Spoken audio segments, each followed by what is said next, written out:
un trabajo muy amplio de investigación sobre esto, así que esperemos poder hablar con ella para que nos cuente un poquito las cosas que fueron surgiendo en la investigación que hicieron, ¿sí? Sí, un tema realmente de absoluta actualidad y necesario pensar. Mientras hacemos la entrevista, comentar lo de la Comuna 5, la propuesta de la marcha. Sí, claro, sí. Hay una convocatoria de la multisectorial de la Comuna 5 en relación con la semana del 24 de mayo, que ellos convocan a realizar una caminata para el viernes 22 de marzo, saliendo de la plaza de Almagro en dirección a la plaza Boedo, y convocan a todos los que puedan participar de esta caminata, que sale a las 18 horas de Plaza de Almagro. Va a recorrer diferentes baldosas de compañeros desaparecidos, y convocan a que a esta marcha la gente que pueda se sume portando velas y carteles con consignas de derechos humanos de primera, segunda y tercera generación, que son los que están siendo vulnerados en estos tiempos, ¿no? Bien, me parece importante difundir y participar en la medida de lo que sea posible, por supuesto. Tal cual, porque son eventos en defensa de la memoria y en defensa de los derechos humanos que son cada día más necesarios en el medio de todo este aluvión desacreditador y negacionista, ¿no? Sí, regresivo, absolutamente regresivo, ¿no? Hay un poco de eco, me parece, a mí. Vos escuchás con eco, esperemos que no salga así. Sí, y algún ruido de fondo también. Sí. No, me parece importante, decíamos, difundir y participar en la medida de lo posible, porque evidentemente hay como un punto de negacionismo y cercenamiento. Los sitios de la memoria y de la verdad y la memoria están como en riesgo también con las políticas que se están implementando. Y además, bueno, justamente en estos tiempos, ¿no?, de negacionismo o de desmentida o de fingir demencia, ¿no?, como que son estas respuestas que actualmente se están dando ante la realidad. Me parece que poner en escena de modo esta otra verdad y esta otra realidad, ¿no? Hablábamos hace un momento lo que el 8M trajo también de otra posición, ¿no? Ahí hubo una convocatoria por mantener, porque se respeten los derechos o por recuperar los que se intentan cercenar, ¿no? Fue multitudinario y ahí se escuchó, ahí hubo un grito. No se fingió demencia. Exacto. Pero sí, el intento de silenciar, de invisibilizar es permanente, incluso con el 8M, ¿no? Los portales de los diarios principales publicaron casi un rengloncito muy abajo o muy atrás, ¿no? Sí, además que fue realmente una convocatoria multitudinaria, como 100.000 personas, ¿no?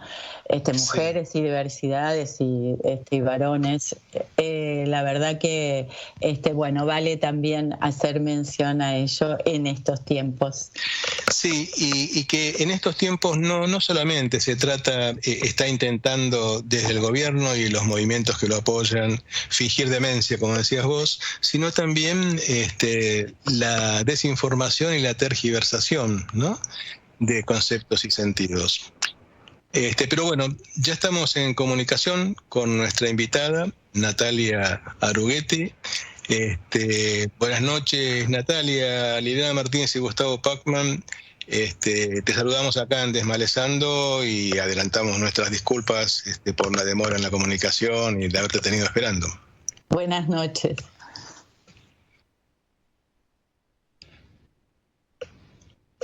Ay, no hay retorno, no escuchamos. No sé si Natalia nos escucha.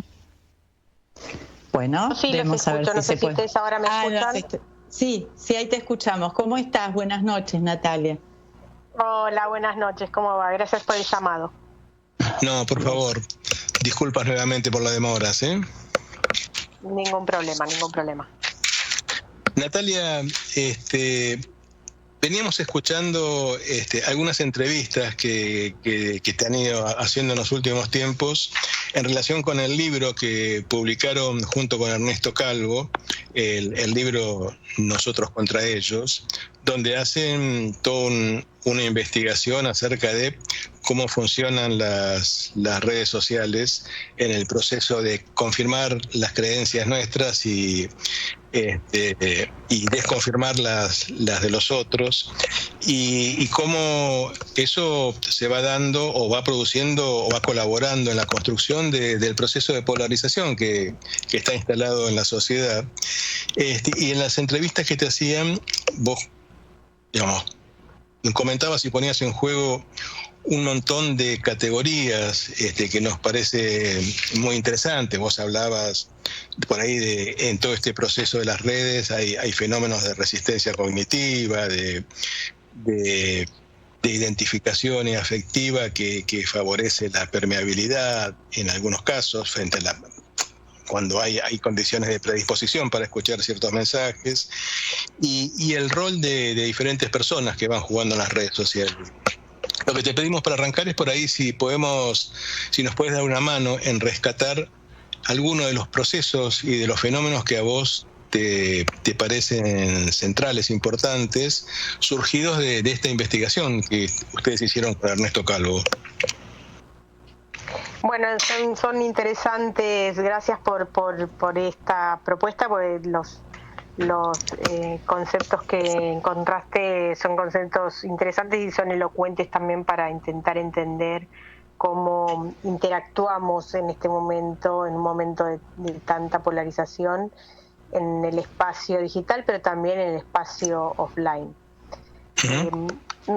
Hay un aspecto que me parece que podría ayudarnos a iniciar esta explicación, que es el hecho de que los discursos no solamente nos despiertan la razón, la comprensión, la argumentación, sino que también nos despiertan emociones, nos interpelan afectivamente. Digamos, cuando nosotros escuchamos a un actor social, político de la cultura, hay algo de lo emocional que también nos despierta, ¿no? Bronca, tristeza, alegría, entusiasmo. Las redes sociales están muy fuertemente direccionadas en ese sentido, y mucho más cuando el tipo de narrativas que se usan en las redes sociales son narrativas que tienen ese propósito, que tienen el propósito de activar afectivamente al otro, de interpelarlo afectivamente, pero también con esa afectividad de motivarlo a volcarse a la arena. Y esto se relaciona en parte con que aquello que nos polariza hoy en día, no son, ni hoy en día ni nunca en realidad, no son solamente las preferencias que tenemos sobre determinadas políticas públicas. Son además de cuestiones que tienen algo del orden de lo emocional, de lo afectivo, y también tienen que ver con los sentimientos de pertenencia y de identificación social. O sea, no es solo las preferencias políticas o las disquisiciones alrededor de temas duros de agenda. Y ahí es donde aquello que nos afecta positivamente, nos invita a aquellos discursos que nos afectan positivamente, nos invitan a acogerlos, ¿no? Nos entusiasman a involucrarnos, y aquellos discursos que nos interpelan negativamente porque nos refutan son los que nos generan estas resistencias cognitivas, es decir, nos negamos a creer en eso, nos negamos a acompañar esas cosas, tendemos a ignorarlo y sobre todo invitan a la desafección con el involucramiento de los eventos políticos y la realidad política y social. Sí, yo pensaba, escuchándote, Natalia, digamos, por un lado, bueno, cómo juega, ¿no?, esta cuestión emocional,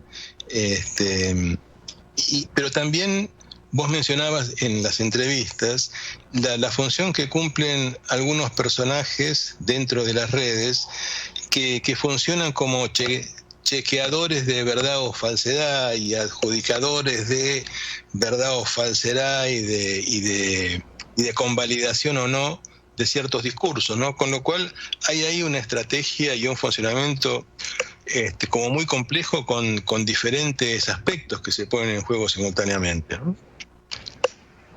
Bueno, lo que pasa es que cuando nosotros hablamos de violencia política en redes sociales, de discursos que son discursos beligerantes, violentos, agresivos, y cuando estos discursos que buscan agredir al otro, que buscan violentarlo y que en muchas ocasiones incluyen algún tipo de falsedad. Uh-huh. Hay muchos tipos de falsedad, además, ¿no? Pero, digamos, consideremos la posibilidad de algún tipo de falsedad que se incluya allí. Existen intervenciones por parte de organizaciones verificadores o muchas veces los mismos medios que intervienen en esa conversación para echar luz sobre esas falsedades, ¿no? Para verificarlas, para desmentirlas en el caso de que sean falsedades que pueden generar perjuicios, no solamente en un determinado actor social o en un sector de la sociedad que puede estar dentro del sistema, del ámbito político, mediático, público, el que fuere, digamos, todos somos miembros de una sociedad y somos pasibles de ser agredidos.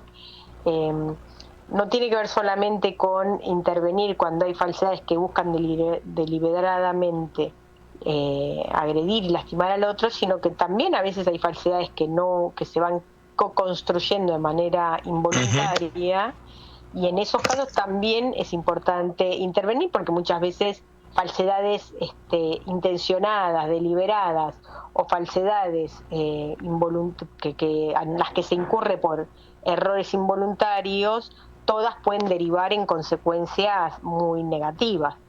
Entonces, en realidad el trabajo que hacemos en el libro con las instancias de verificación tiene que ver con preguntarnos cuán sustentable es el acto de verificar, chequear y corregir en la conversación en redes sociales. Claro. Natalia, me quedaba en esto anterior que mencionabas respecto de esta época de polaridad, ¿no? De esto que se genera como polaridad en términos de las diferencias de posiciones. Hablábamos antes de salir al aire con Gustavo de que nos interrogábamos acerca de esta constitución del semejante, del otro como semejante, ¿no? Y de este punto de intolerancia en donde el otro, más que un semejante, termina siendo algo del orden de lo rechazado, el enemigo, eso diferente que es imposible de ser incluido, ¿no? Y esto por ahí nos interesaba, si querés comentar algo al respecto de las particularidades de la época, ¿no? Respecto de esto. Bueno, en realidad la polarización afectiva tiene que ver también con eso, ¿no? Con que los afectos, las pasiones son elementos centrales en nuestros comportamientos políticos y en nuestro involucramiento político. Y eso sirve tanto para mostrar nuestras adhesiones y nuestras acogidas a los miembros de un determinado grupo con el que nos sentimos identificados, ¿no? Con el grupo interno, y al mismo tiempo es central aquí explicar en qué consiste la amenaza que significa para nosotros el grupo externo, digamos, ¿no? El otro, el partido del otro. Me parece que este sentimiento de amenaza que encontramos en este momento, o que empezamos a describirlo en este momento con mayor claridad, cabe para todos y todas, ¿no? No es que solamente las derechas sentían que el progresismo, o si lo situamos en Argentina, que el peronismo podía ser una amenaza, sino que también para los progresismos en este momento los partidos de derecha, que cada vez se van instalando más, las culturas de derecha que empiezan a circular y expandirse a nivel social, también son una amenaza, también significan un temor, también nos inhiben en cualquier posibilidad de avance, de hablar, de expresarnos. Fíjate que estoy mencionando todas emociones, ¿no? Claro. Y dentro de estas emociones, la intolerancia del otro significa, como contracara, la necesidad de anular al otro. Y una cuestión que me parece importante en este punto es que tomar conciencia del nivel de institucionalidad que está teniendo en estos momentos, no solamente en Argentina, sino previamente lo vimos en otros países, la institucionalidad que está teniendo la violencia política en los canales comunicacionales de funcionarios, de gobiernos, ¿no? Sí.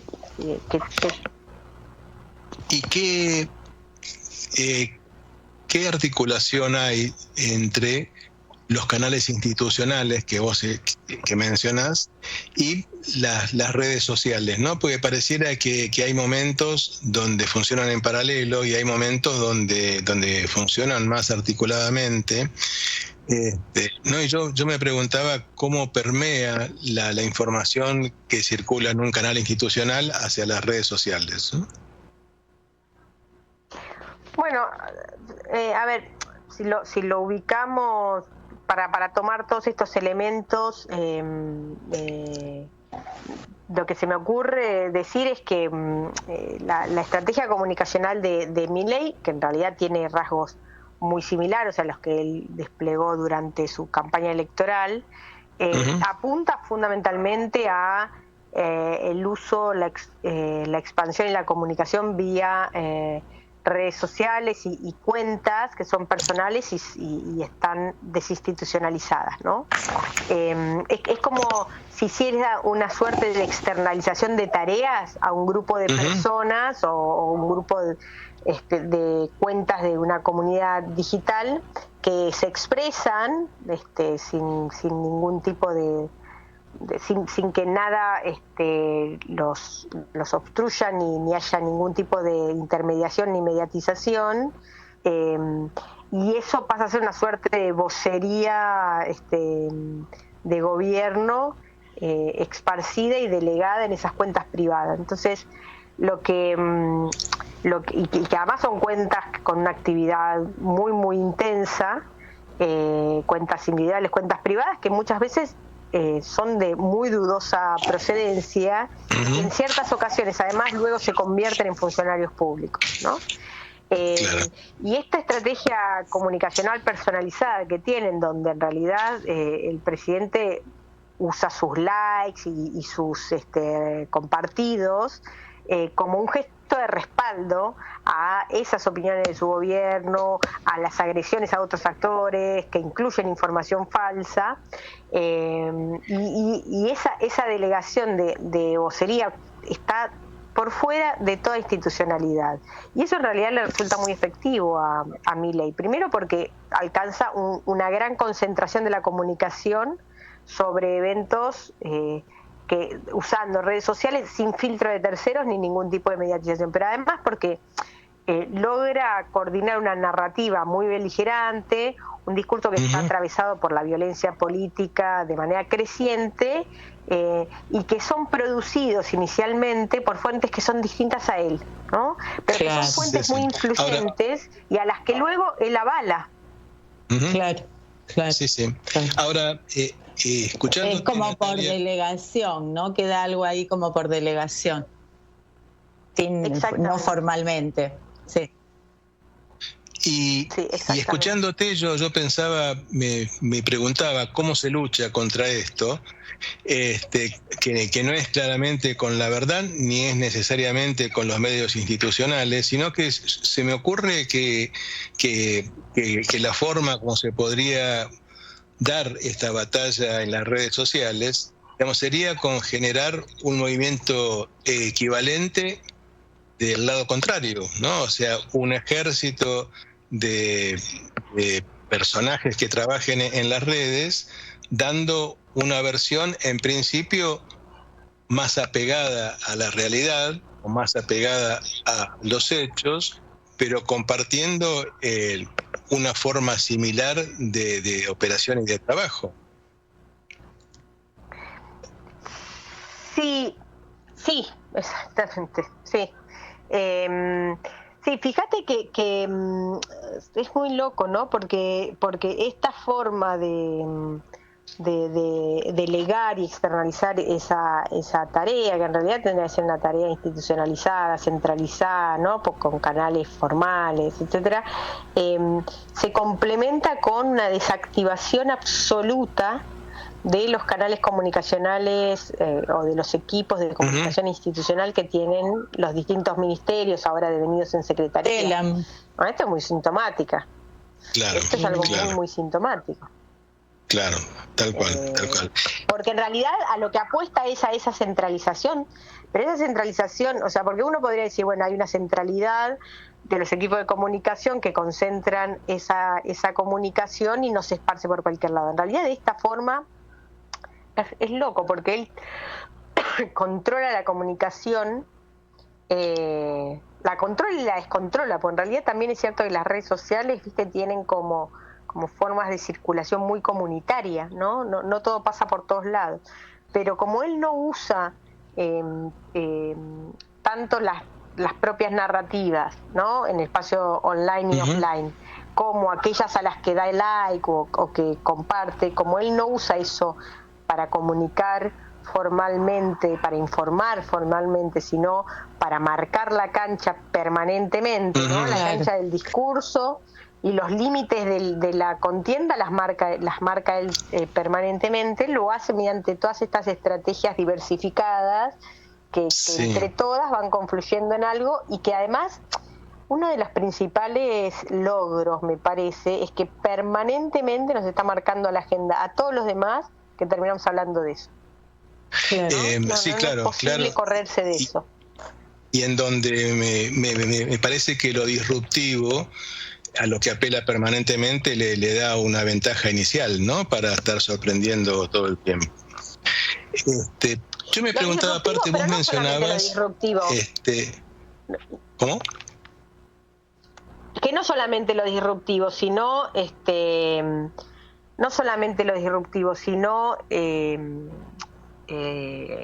lo violento, ¿no? Lo agresivo. Claro. Lo agresivo, claro. Sí. Claro. Yo me preguntaba, vos mencionabas también cómo estos mensajes por las redes, digamos, circulan en un modo de funcionamiento, vos decías comunitario. Me preguntaba, porque comunitario no es colectivo, ¿sí? Y entonces, digamos, cómo... No, comunitario también. Comunitario también, hago una aclaración, perdón la interrupción. Sí, no es solo colectivo. Es comunitario en el sentido, o sea, me parece importante hacer esta aclaración, perdón la interrupción tan disruptiva. No, claro. Cuando digo lo de comunitario, no me refiero a que es colaborativo. Me refiero con comunitario a que cuando vos tenés el mapa de las redes sociales, hay distintas regiones en la red donde se arman, ¿viste lo que se suele mencionar como las burbujas de filtro? Esas son las comunidades virtuales, que en realidad esas comunidades virtuales se forman entre aquellos que piensan más o menos igual, que se gustan unos con otros, entonces eso que se arma entre intracomunidad es lo que aceita la polarización. Por eso digo que hay una conversación comunitaria, en el sentido de que no todos hablamos de lo mismo, no todos somos afines a lo mismo, no todos pensamos lo mismo. Claro. claro. A eso me refería. No, está bien. Yo pensaba, cuando vos decías, por ahí hay una circulación comunitaria, pero no colaborativa, ¿no? Que pensaba que por ahí, bueno, lo colectivo se relaciona un poco más con lo colaborativo. Pero aparte pensaba en dónde queda el resto de la comunidad con sus cuerpos en esta batalla digital entre que se puede librar entre dos colectivos, dos conjuntos de operadores digitales, ¿no? ¿Pero a qué te referís? Que los operadores digitales que no tienen cuerpo. Exacto, sí, claro, sí. Lo que pasa es que no son, o sea, si nosotros, los operadores digitales, que nunca solos, además, porque solos los operadores digitales no tienen mucho para hacer, pero digamos, los operadores digitales en todo caso, las granjas de trolls o los call centers, en general nunca actúan solos. O sea, para poder establecer determinadas estrategias y operaciones políticas de este tipo, es necesario que haya una coordinación de distintos tipos de cuentas. Entre esas cuentas también son muy necesarias las cuentas institucionales, también son necesarias a veces cuentas mediáticas o cuentas mediáticas falsas, y además es muy necesario que también haya usuarios de a pie que se sumen a la fiesta, porque también los usuarios de a pie tienen algún tipo de goce con esa confrontación. Entonces, porque si no, no tendríamos que pensar que nosotros somos no sé, miradores pasivos de lo que hacen otros, y en realidad en las redes sociales todos en alguna medida contribuimos a armar la concentración, por supuesto con correlaciones de fuerza distintas, con jerarquías mucho más pronunciadas que la que nosotros observábamos con los medios masivos, pero aún así todos con un like, con un compartir, con un comentario, todos en alguna medida abonamos a eso, entre otras cosas porque damos cuenta de nuestras preferencias, esas preferencias son detectadas y después vuelven a nosotros con el fin último de aumentar las tasas de clic, de cobrar más a los anunciantes, lo que fuere, o de participar de procesos políticos, que también, por supuesto, en el caso de las plataformas esto ocurre muy claramente. O sea, ahora lo vemos más de manifiesto con Elon Musk, pero digamos, los dueños de las plataformas han tenido posiciones políticas absolutamente claras, y sus integrantes también. Sí, y me parece interesante también en relación con esto, ¿no? Con las diferentes participaciones, algo que vos decías acerca sobre la sobreparticipación de los intensos, ¿no? En las redes sociales, la sobreparticipación sobre la mayoría, ¿no?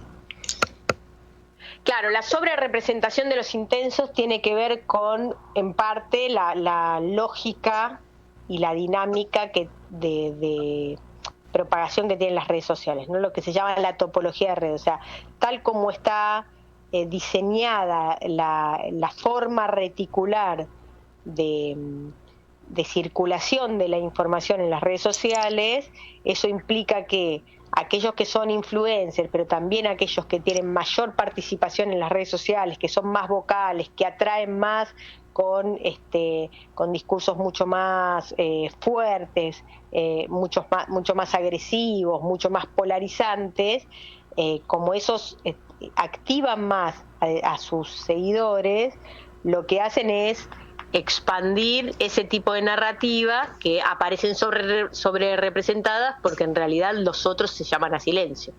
Quienes se sienten agredidos se llaman a silencio, quienes no comparten esto se desactivan de la comunicación y se vuelven a sus lugares privados, ¿no? Dejan de participar del ágora de esta conversación, y entonces quedan sobrerepresentados porque quedan hablando ellos y el resto se silencia, no porque sean los únicos que están, Por eso te decía antes, no es que los operadores mediáticos o los operadores digitales sean los únicos que están, sino que son los que en determinadas ocasiones, sobre todo cuando el nivel de polarización es muy fuerte, son los que logran quedar, en que escena, su palabra claro, quede sobre representada. Claro. A mí me pareció importante tomar nota y tener registro de que todos hacemos nuestro aporte, ¿no? Por supuesto.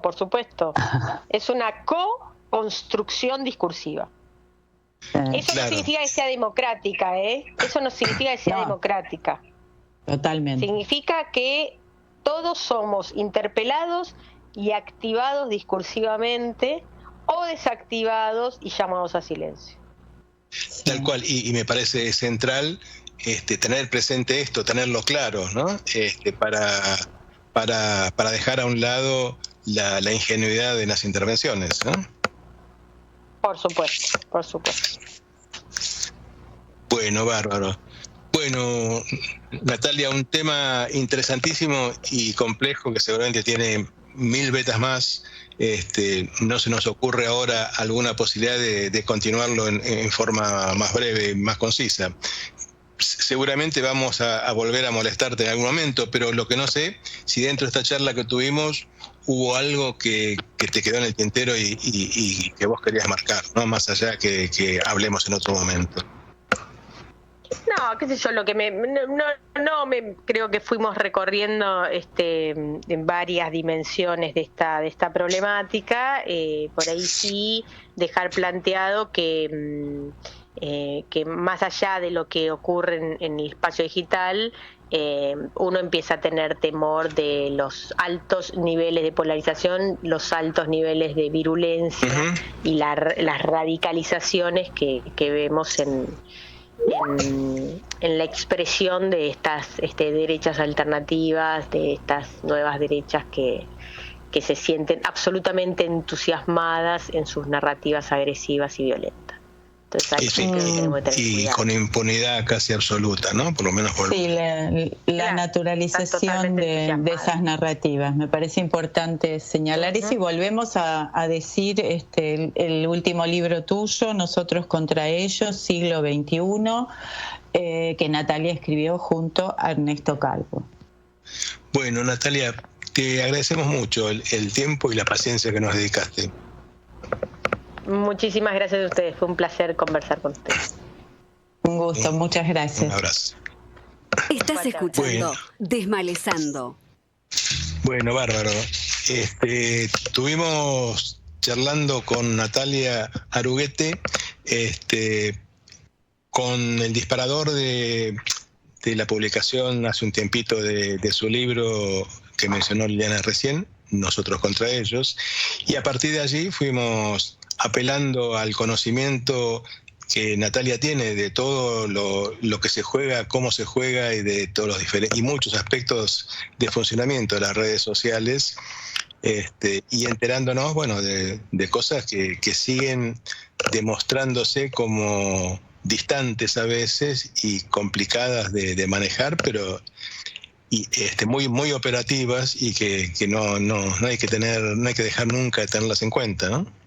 Sí, me parece que develando también el atravesamiento y la implicación que tenemos sin advertirlo en muchos casos, ¿no?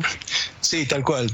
Esto me pareció central, ¿no? Porque si no pareciera que uno no interviene en las redes sociales, y en realidad siempre intervenís y quedás capturado por los recursos también de la inteligencia artificial, ¿no? Sí, y esta aclaración que hacía Natalia, que decía, es una construcción narrativa que no implica una modalidad democrática, ¿no? Es otra cosa. Me parece que es como una noción interesante para también considerar. Lo mismo que el tema de comunidad, ¿no? Uh-huh. Que esa aclaración respecto de la comunidad en ese espacio público virtual. Bueno, muy interesante. Vamos a escuchar ahora el micro de Marisa. que hace como un recorrido por esta catástrofe que empezó el 10 de diciembre. Hola, buenas noches a todas y a todos, espero que se encuentren muy bien. Bueno, esta noche nos vamos a hablar de un tema muy grato porque, bueno, a 3 meses de la asunción del presidente Javier Milei, vamos a hacer un pequeño raconto de los cambios y las tensiones que se presentaron en materia de cultura y que parecen estar lejos de agotarse. Lo primero fue el reordenamiento ministerial, en el cual el Ministerio de Cultura bajó de categoría y como secretaría fue encuadrada dentro del Ministerio de Capital Humano a cargo de Sandra Petovel. El hombre que conduce esta cartera es Leonardo Cifelli, productor de obras teatrales. Obviamente inició su tarea bajo la máxima de que Milei jamás ocultó, que es no existe un Estado eficiente, y afirmando que la única solución posible es el ajuste. Como todos sabemos, el lunes 29 de enero se presentó la famosa ley ómnibus o ley base, con más de 600 artículos, muchos de ellos destinados a modificar y o eliminar las leyes que protegen y o fomentan la cultura. Tras aprobarse en general, volvió a las comisiones de Cámara de Diputados, donde hoy aún permanece. Sin embargo, el gobierno se las ingenia para seguir atacando a estos sectores, aun cuando sean sectores que se autofinancian. El primer objetivo fue el Fondo Nacional de las Artes, al que quería eliminar, y logró frenar en gran parte gracias a la participación de los artistas que salieron a la calle. El organismo, el Fondo Nacional de las Artes, nació en 1958 como organismo autárquico de la administración pública, como un organismo descentralizado actuante en el ahora Ministerio de Capital Humano, y desde su inicio miles de artistas como Antonio Berni, Jorge Luis Borges, Sara Facio, Leonardo Fabio, Julio Leparc, Ricardo Piglia, Alejandra Pizarnik, Leopoldo Torres Nilsson, dos artistas de distintas áreas reconocidos mundialmente y entre muchos otros, han participado de los programas y han obtenido algunos de los servicios que se ofrecen como becas, subsidios, préstamos y organización de concursos. Está orientado a todas las artes y la cultura en general. Para todo esto cuenta con los recursos financieros propios dispuestos en la Carta Orgánica. Se trata de un gravamen denominado dominio público pagante que se cobra por las obras una vez vencido el plazo de protección del derecho de autor. En la mayoría de los casos es 70 años después de la muerte del autor. También tienen ingresos obtenidos por las tasas y multas de la Ley de Propiedad Intelectual, intereses de préstamos, aportes extraordinarios y títulos. En los primeros días de diciembre, el cineasta, productor y guionista Javier Torres fue designado de manera pública, aunque no oficial, como presidente de esta institución. Pero esta designación fue apoyada por el sector, pero tras haberse reunido con los trabajadores y haber prometido defender los puestos de trabajo y la autarquía del espacio que se autofinancia, como dijimos, nunca llegó a asumir. En febrero, el economista y coleccionista de arte y gestor cultural Tulio Andreusi Guzmán fue oficializado como nuevo presidente. Vamos a ver cómo sigue esta historia con el Fondo Nacional de las Artes, otro organismo que ha estado en centro de escena desde el comienzo del nuevo gobierno. Es el Instituto Nacional de Cines y Artes Visuales, el INCA, que tiene a su cargo el fomento y regulación de la actividad cinematográfica mediante la entrega también de subsidios y la organización de concursos de proyectos.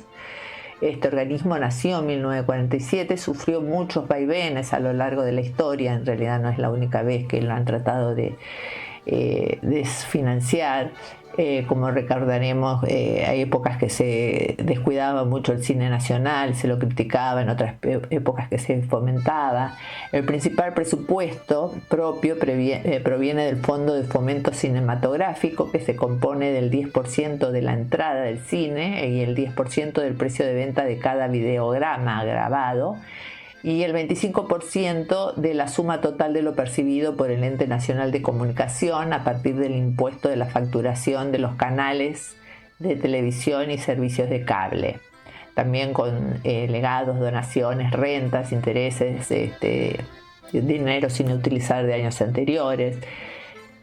El 29 de febrero se oficializó a través del boletín oficial a Carlos Pirovano como nuevo presidente. Es licenciado en Economía de la Facultad de Ciencias Económicas de la UBA, pero sin ningún tipo de experiencia en gestión del mundo audiovisual.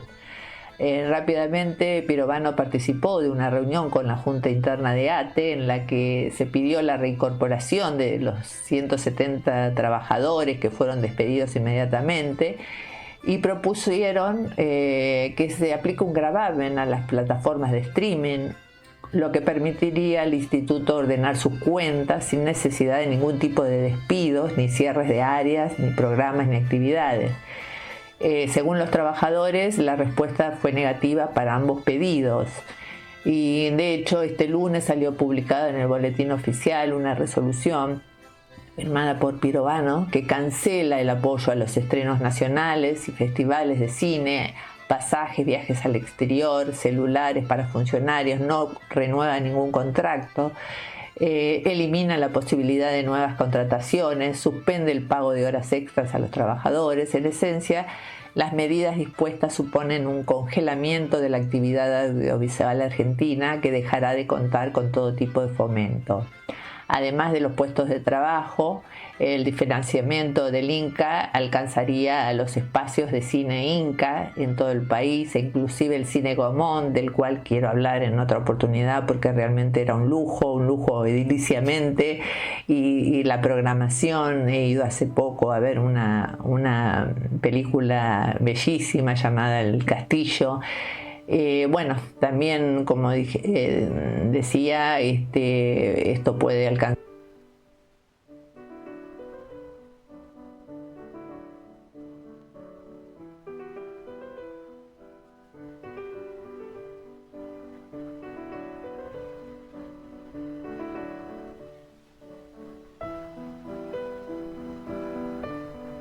Elimina la posibilidad de nuevas programas que llevan el cine al público, como cine móvil, cine en las cárceles, cine inclusión, las secuelas van al cine.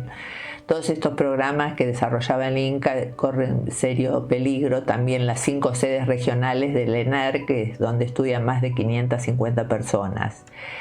Destruir para que nada quede en pie, romper aquello cuyo funcionamiento no se comprende ni se quiere comprender. Esa parece ser la premisa de quien guía cada paso del gobierno. Son medidas insignificantes en términos económicos, aunque muy redituales en términos simbólicos. Y así como declaró el director premiado recientemente, Benjamin Neistat, declaró que cuando recibió el premio que si el Estado quisiera hacer un ahorro sustancial podría avanzar sobre las exenciones impositivas que le otorga Mercado Libre, que se calculan en $100 millones anuales. Pero sobre este tema no se habla. Bueno, también hay medidas en otros ámbitos de la cultura, como en los museos, que los directores sin concurso, las obras de ampliación del Museo de Bellas Artes están todas paradas. Después la derogación propuesta por la ley ómnibus de la derogación de la ley de protección a la actividad librera. Bueno, después también avanzó sobre las bibliotecas públicas, así que infinidad de temas que no nos alcanza el tiempo para mencionar, pero bueno, estos son los puntos más importantes y que esperemos que, como ha sido hasta ahora, el ambiente artístico siga luchando y todos luchemos porque esto no se lleve a cabo, aunque se está llevando a cabo, ¿no? Pero de la forma menos cruenta posible. Bueno, por hoy ha sido todo. Espero que les haya interesado, que tengan una buena semana y nos estamos encontrando el próximo miércoles. Chau, chau.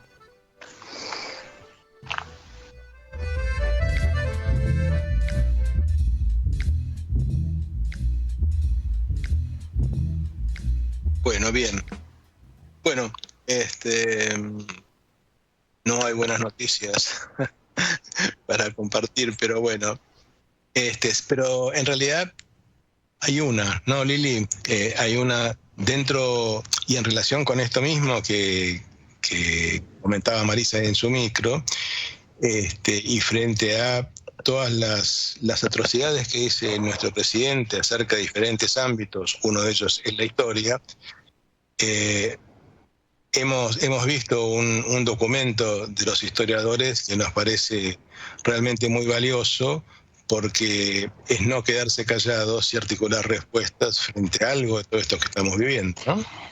Sí, es un documento que se titula Milei ante la historia argentina, ¿no? Y en donde los historiadores argentinos, y con el apoyo de muchos del exterior también, plantean con preocupación la interpretación decadente que está haciendo el presidente de la historia argentina, y lo que plantean es que se advierte la utilización del pasado como un ariete, ¿no? Un ariete político, y cuestiones como, por ejemplo, el periodo del 1916, que plantea como un periodo dorado y en donde había un PBI más alto del mundo, la tergiversación del significado histórico de Alberdi o de Roca, o la manera de referirse a determinados personajes históricos en términos de dictadores o comunistas, o nombrar esta convocatoria del Pacto de Mayo en Córdoba con los gobernadores sin que ese pacto tenga nada que ver con los valores de la épica, de la gesta de Mayo. Y además plantean algo que me parece interesante, que aparece todo el tiempo todo esto envuelto en una mitografía bíblica, ¿no? Con argumentos teocráticos, misóginos y esotéricos. Y que además esta narrativa, esta retórica, fundamentalmente lo que expresa son cuestiones de odio y de estigmatización de una visión histórica que condena y humilla. Me parece que es muy contundente, ¿no?, la palabra de los historiadores. Hay 600 adhesiones, de historiadores nacionales y 300 profesionales de otros países. Sí, tal cual. Y me parece, digamos, todo esto que comentabas vos es una descripción muy buena, ¿no?, de las atrocidades que se plantean ahí. Y al comienzo del documento, los historiadores, digamos, plantean que en realidad todo esto a lo que estamos asistiendo corresponde a una tarea prolija de demolición del Estado y las instituciones republicanas, federales y democráticas, así como del sistema legal que garantiza la vida cotidiana de millones de personas, ¿no? Creo que estamos en presencia de esta tarea que Milei se ha propuesto desde el comienzo y que no lo ocultó nunca, que es su intención de demoler el Estado argentino, las instituciones federales y democráticas, y modificar el sistema legal que estuvo vigente durante los 200 años de nuestro país, digamos, por otro que no sabemos bien cuál será, pero que claramente no respeta para nada los estándares que rigen a las sociedades occidentales. Sí, y que va directo al punto de la soberanía, ¿no? Falta que se plantee el cambio de nombre del país. Exacto.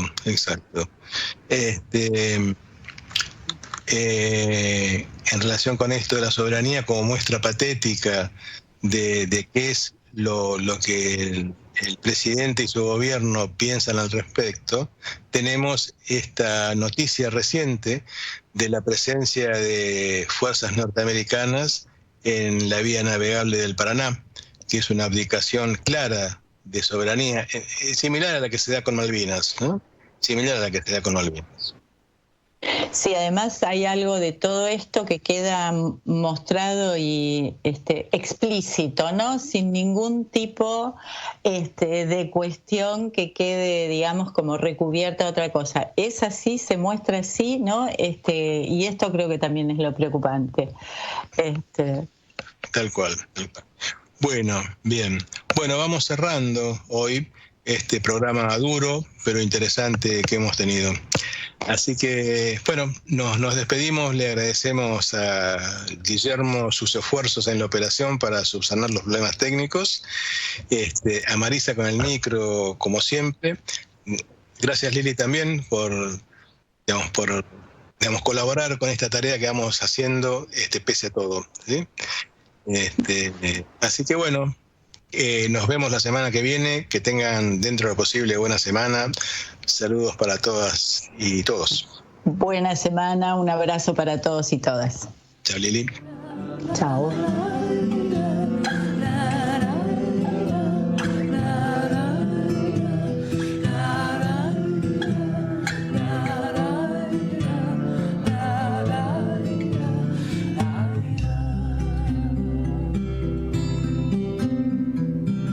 Si acaso me preguntas qué canta mi canción,